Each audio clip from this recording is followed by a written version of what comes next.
Hi, Kevin Feige here, producer of Thor: The Dark World. Thank you so much for your Skype questions, and let's see what you have to say. Hi Kevin, my name is Michael, and I was wondering how hard was it to make some of the special effects for Thor: The Dark World? Uh, well, the effects, Michael, are always relatively difficult to achieve because we want them to be amazing, we want them to be cutting edge, and we want them to be different than anything anybody's seen before. And that's why some of the shots that you see in this movie have been in the works for over a year, sometimes a year and a half. Because it takes that long to make sure they look as good as possible. And we've just finished them about 2.5 weeks ago because we need every hour and every minute of every day to finish them and make sure they stand out. Hey, how's it going, Kevin? My name's also Kevin, and I'd like to ask you, what was the most challenging moment in creating Thor: The Dark World, and how did you find the solution to overcome this problem? Kevin, first of all, I'll compliment you on your name. It's very nice.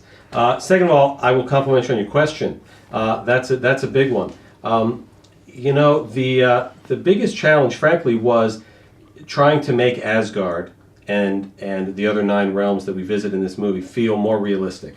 And the way we did that was, number one, hire Alan Taylor to direct it, and number two, follow his lead in choosing a lot of practical locations. So the Dark World sequences were filmed in Iceland. We shot some of the Vanaheim sequences in a place called Bourne Wood outside of London.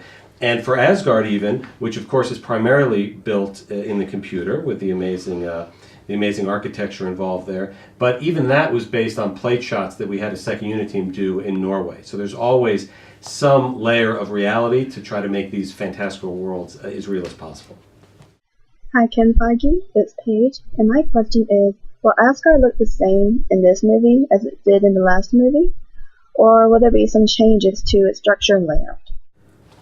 Good question, Paige. Asgard is going to feel a little bit different in this movie. That was one of the early things we talked about when we decided we were going to make this film, is we wanted to see more of Asgard. We wanted to see more of the back alleys and the pubs and the streets where the Asgardians lived. So while from a distance it certainly shares, Odin's palace looks the same, the Bifrost and the observatory, newly repaired, looks the same. But as we get in deeper and we go into the nooks and crannies, we see much more of it this time, which is something that we wanted to do from the start.